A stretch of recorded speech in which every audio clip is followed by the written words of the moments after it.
So now I'm recording the lab for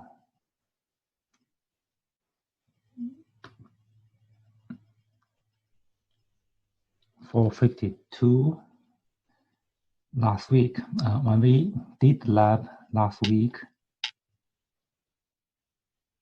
I forgot to record it. So now I'm just repeat the lab and record it.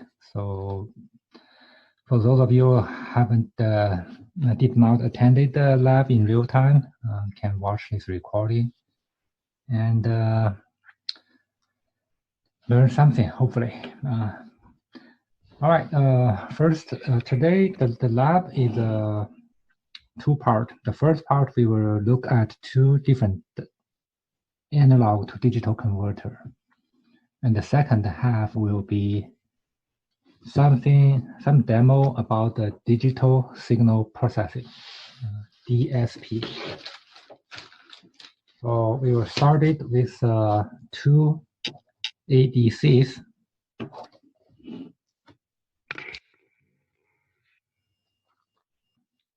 And then we will do a demo for DSPs. So that's today's lab. Let's look at our first analog to digital converter. The screen I shared over here is the actual data book of this digital to analog digital converter. So right here, I have the physical chip. It's ADC 0831. So that's the part number. If you want to know more about this chip, you can Google it and find the same data book I'm showing you right here. So this is ADC 0831. There are other models, 248. It's identical except you have multiple analog inputs. So this one has 2.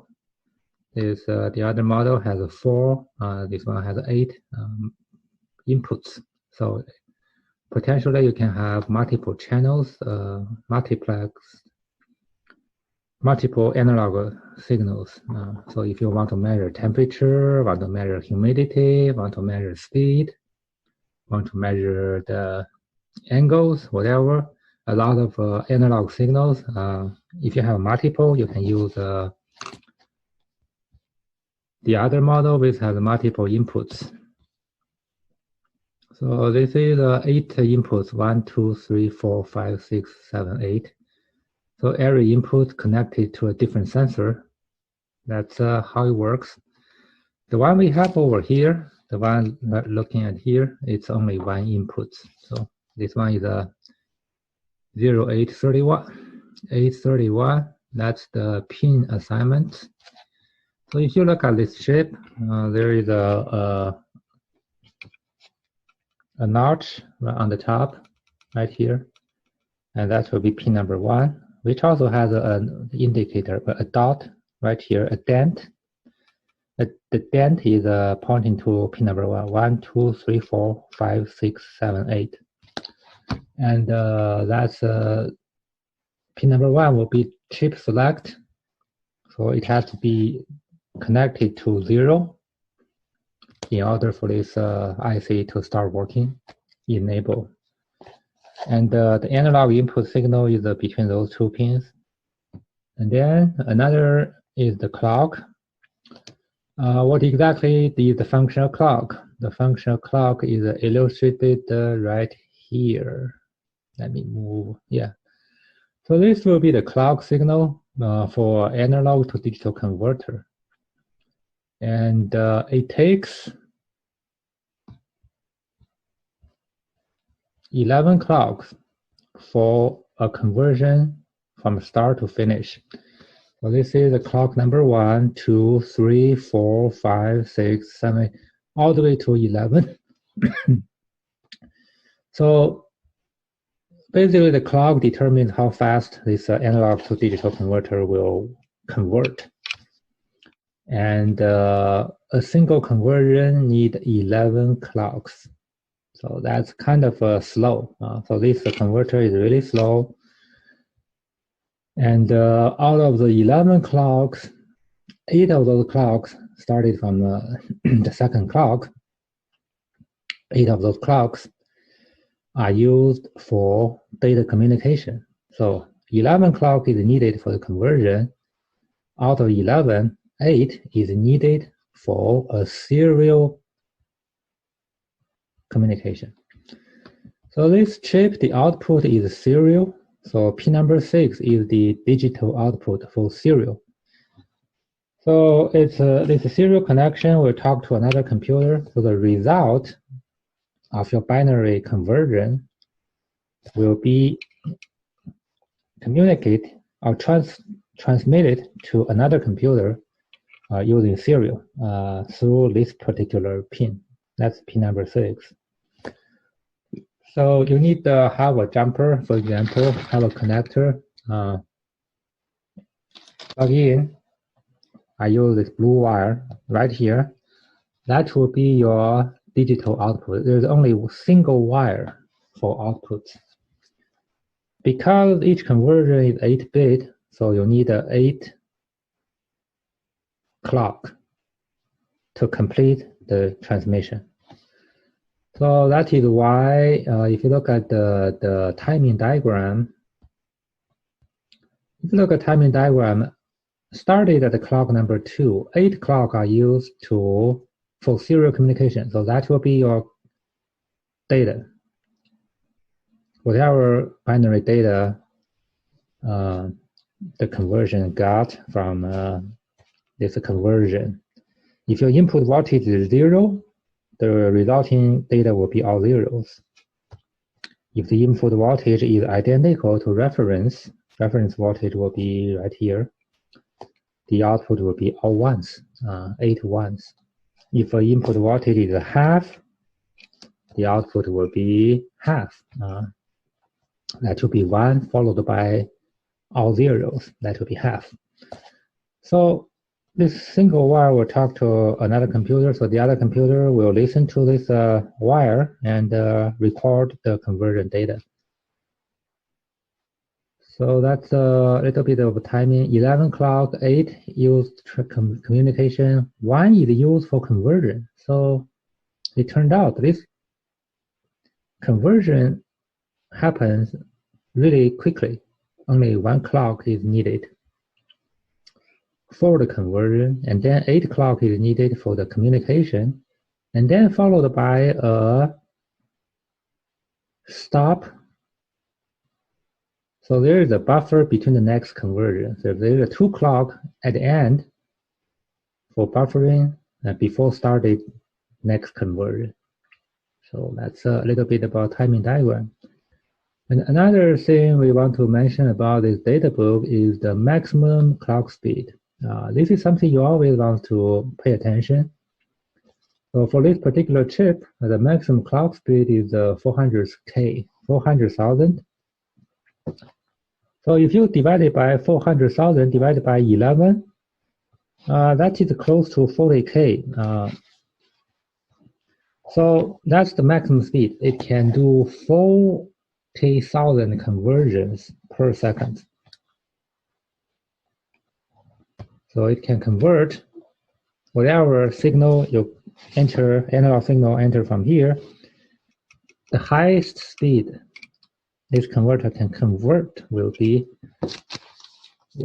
40,000. 400, that's maximum clock speed, divided by 11 because 11 clock is needed for 1 conversion. So that is the maximum conversion per second, 40,000. Okay. That is okay for many applications. For example, voice, human voice, we said 8K is good. So that's obviously this converter is good for human voice because human voice is only need 8K hertz conversion, 8,000 per second. Many sensors. So this converter, analog digital converter, is good for those analog sensors. If you want to talk to a computer, you need to convert those temperatures flow speed, pressure, humidity. The measurement goes into digital, and that's good because if you measure temperature, once every minutes or 10 minutes is good enough. So you don't need the speed. You don't need that kind of high speed. So this is good for sensors and many other applications. So that's our first analog to digital converter. The second analog digital converter will be a relatively new one. So this is a analog discovery. It's called analog discovery. It's connected to the computer. Obviously, if you want to discover analog signals, which goes over here, you have to have an analog to digital converter.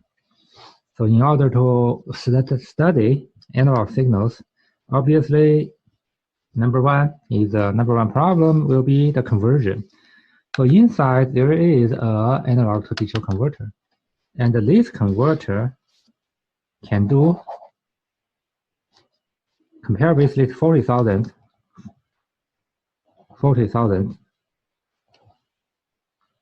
sample.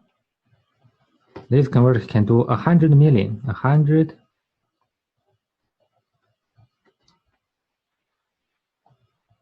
per second. So this one, the one we introduced before, 40,000, and this one is 100 million, 100 million. So it's almost 3,000 times faster. 3,000 times faster than the previous converter. So it's a super fast converter.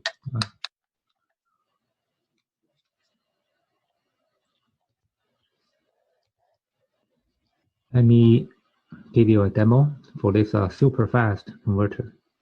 So in order to do the demo, I will share my instrument.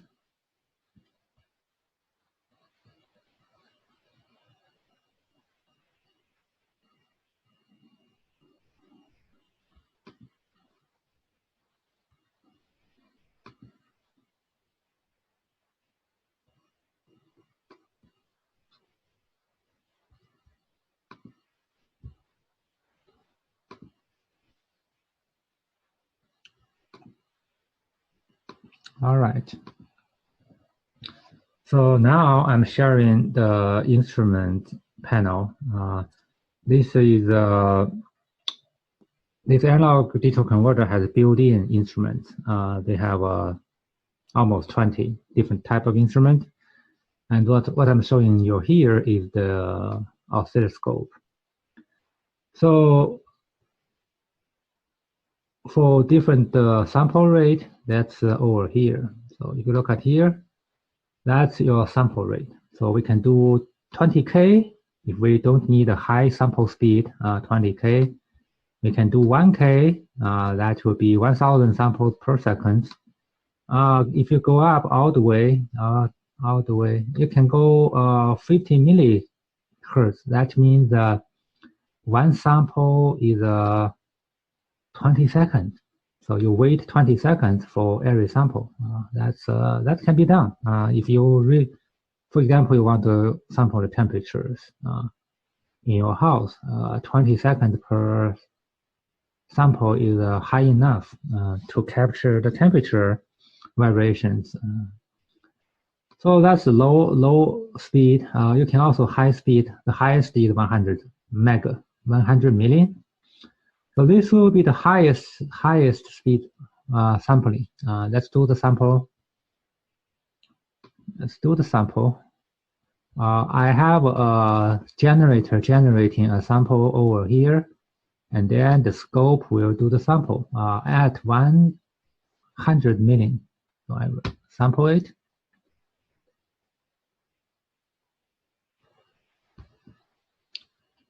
I need to turn on the, okay. Let's do the sample. Yeah, that will be the sample. If you look closer,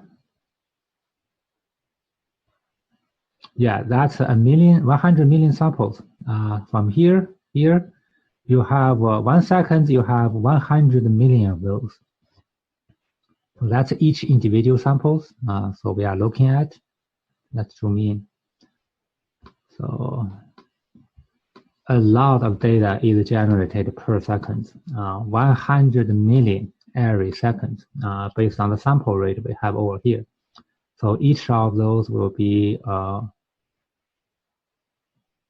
one sample. You have 100 million every second. Of course, we can also do slower. Let's do the slow one. Slow one. Let's do 100 samples every second. Let's do 1,000. 1,000 samples every second. Let's do it. It takes 8 minutes, 8 seconds. I'm sorry, 10 seconds to complete, because we're sampling at relatively low speed. Yeah, 10 seconds, sampling is done. Because we're sampling 1,000 samples every second, the total sample is 8,000. We take 1,000 samples, so 1 second, 2 seconds, 3 seconds, 4 seconds, 5, 6, 7, 8. So we are looking at 8 seconds of information. And then we can zoom in. Yeah, that's 8 seconds. So we have 1,000 of this every second. So much slower, 1,000 of those. So from here to here is 1 millisecond. So if you look at the horizontal, negative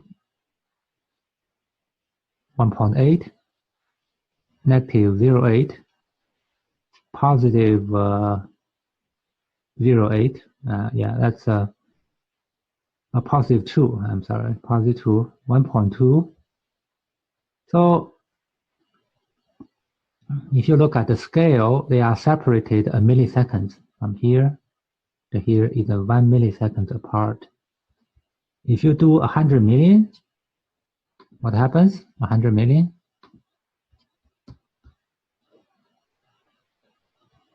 They are 10 nanoseconds apart. So this is 100 million right now. 28 nanoseconds, 18 nanoseconds, 8 nanoseconds, 2 nanoseconds, 12 nanoseconds, 22 nanoseconds.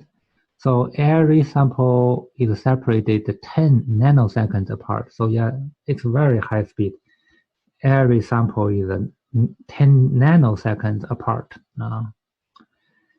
So that's our first demo of ADCs. First half, ADCs. The second half will be the DSPs. DSP is relatively new. It's all based on computers. So in the old days, the signal processing is done by analog device. So that means you have to physically build electrical components. For example, amplifiers, filters. You have to physically build circuits, so the signal will pass through your electrical circuits and it get processed that way. If you look at an old radio, there are hundreds of parts inside. So that's analog signal processing. Today, everything is replaced by digital signal processing. What exactly is digital signal processing? Digital signal processing means algorithm. So digital signal processing means a mathematical equation. So we are doing some calculations using computer. And this calculation will have the similar effect of previous analog circuits. So whatever analog circuit you build, you have an equivalent digital computer algorithm, computer programs to accomplish the exact same effect. So that happens after the conversion. So of course, you always started with ADC, and ADC followed by DSP. After the DSP, you got a DAC. So that's a typical digital signal processing system. Start with analog, the computer will do the processing, and then you'll return back to analog using another converter, digital to analog converter. So DSP is just a computer program, put it this way. In the old days, computers are very slow, so it's almost impossible to do the processing in real time. It takes a long time for the computer to calculate the results. Today, computers are super fast. We're talking about computer 2 gigahertz. That means that the computer are nanoseconds. Again, 2 gigahertz means half nanoseconds. So the computer can finish something, mathematical operation, in 1 or half nanoseconds. So this computer is super fast. So that means even though we are creating, for example, 100 million data per second, that's a lot of data. The analog digital converter, super fast, it will convert 100 million data per second, but the computer can handle that. Computer can handle all those data in real time and do depend on the algorithm. Some algorithms are very simple, some are very complicated. Anyway, the computer can handle many complicated mathematical operations in real time, and then the results will send over to the digital analog converter and goes back to it can be either video signal or audio signal or whatever signal, real-time processing. That's a modern system. If you look at your cell phone, you are looking at this system right here. You have analog signal came from your antenna. Your cell phone pick up the radio. Is analog. It do a pre-processing and it then convert to digital signal. And then all the radio processing is done by computer. Is done by a computer program. And after the processing, it will go to different part of your cell phone. So if you're watching a YouTube video, you are listening to a music, you are typing an email or download some data. So it all happens right here, DSP. So today we're going to demo a couple of DSPs. So let's first go to this function generator. We will generate a megahertz, million hertz random signal. So that's what the inputs are. And then we will look at this signal on the scope. So that's our scope. So that's our signal in real time. And we are not doing million highest sample rate. We will lower the sample rate a little bit. So that's what you are looking at. This is noise. It's a noise. And we can also look at the same signal. This is looking at the noise. We call white noise. Why we call this white? Noise don't not have color, but we gave them color. We call this noise white. The reason we call it white is because white right here, is because the spectrum. So if we do a FFT, we can look at the spectrum. You see, it's flat. The spectrum is flat. We are using the analogy. If we have all the colors, we call white color, right? If the light has all the colors, we interpret it as white. So we use that same thing over here, because the spectrum is relatively flat. We call this noise, white noise. So we can have pink noise. So what is pink noise? We can put a filter That's where the DSP comes into play. So we will have this noise go through a digital processor. In this case, the digital processor is right here. Let's do the digital processing. And this filter is a high-pass filter. It will allow 20,000 hertz, 200K hertz signal to pass. So that's 2000K. So if you look at the signal, the input is yellow, the output is red. The red is the spectrum of my output. And this is called pink noise. Why I call pink? Because again, using the color analogy, if the spectrum of light like this, it will be a pink color. So this is a pink noise. We can change this is all happens using computer. So there is no circuit we built to do this filtering. All the filtering is done by a computer code, computer program. Because computer is so fast, we kind of have our result in real time. So if you look at the upper half, that's the results in time domain. So that's the oscilloscope, that's the spectrum analyzer.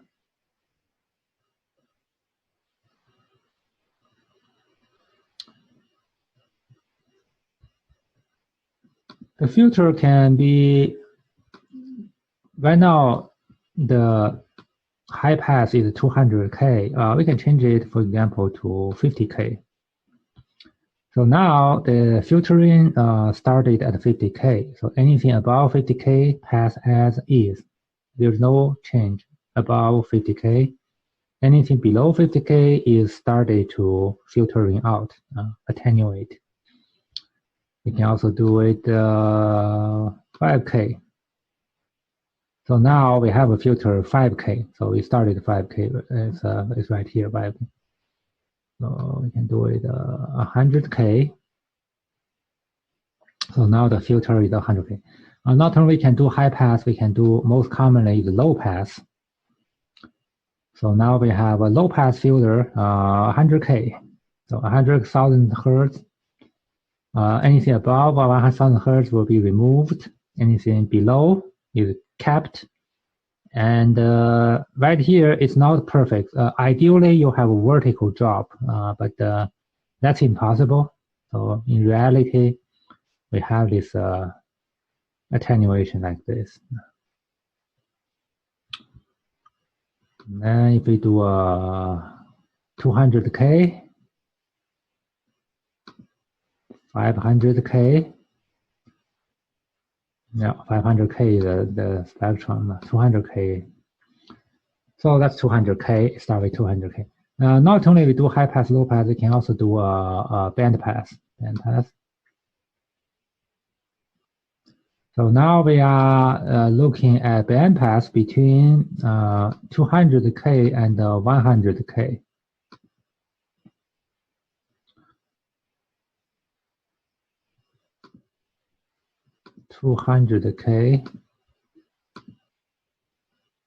Between 100K and 200K, I'm sorry.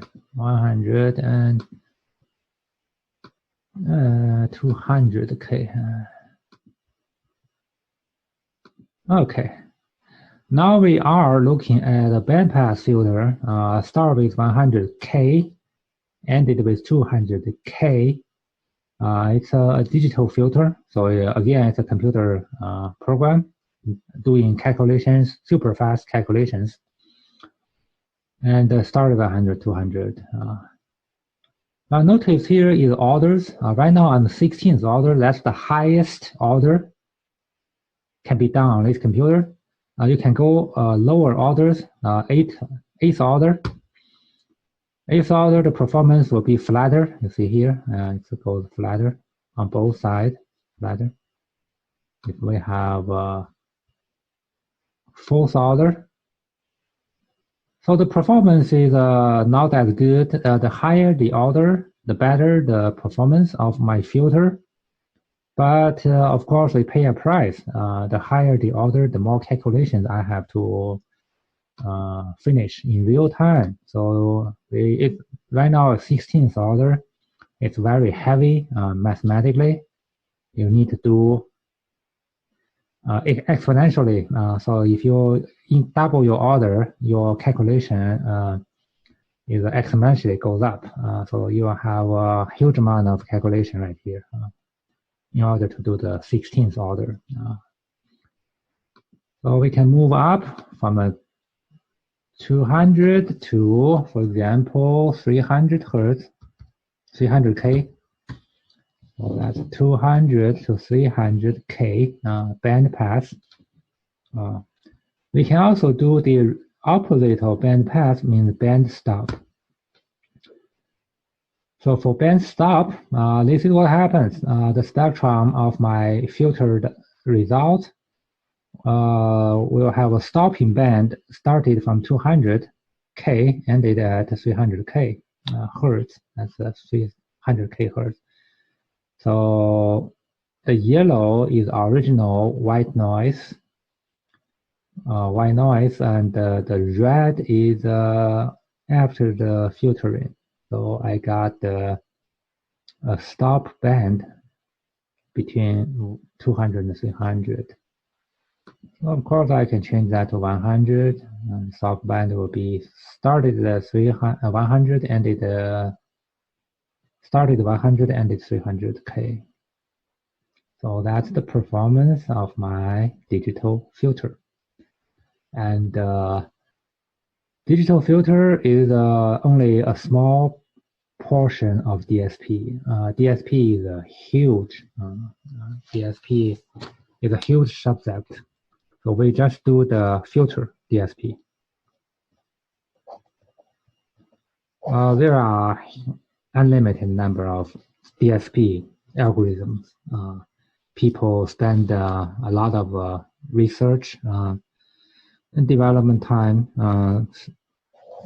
to invent a new algorithm, new coding, a new mathematical way to process our data. And for example, if you look at the cell phone, we have 4G. Now we have 5G. Those are all became possible because this development in this area. Their processing is very complicated just to make your cell phone have better performance, increased bandwidth, or increase the data rate. So you can have higher speed internet connection. So DSP is a huge topic. Today we only do a small demo, which is a DSP filter. All right, so last week, is last week's lab demo I had, and there's no homework assignments. So that's all I have for the lab last week. Thank you, and hopefully it helped you guys, and you guys watch the video and get that part taken care of, get this part of the demo taken care of.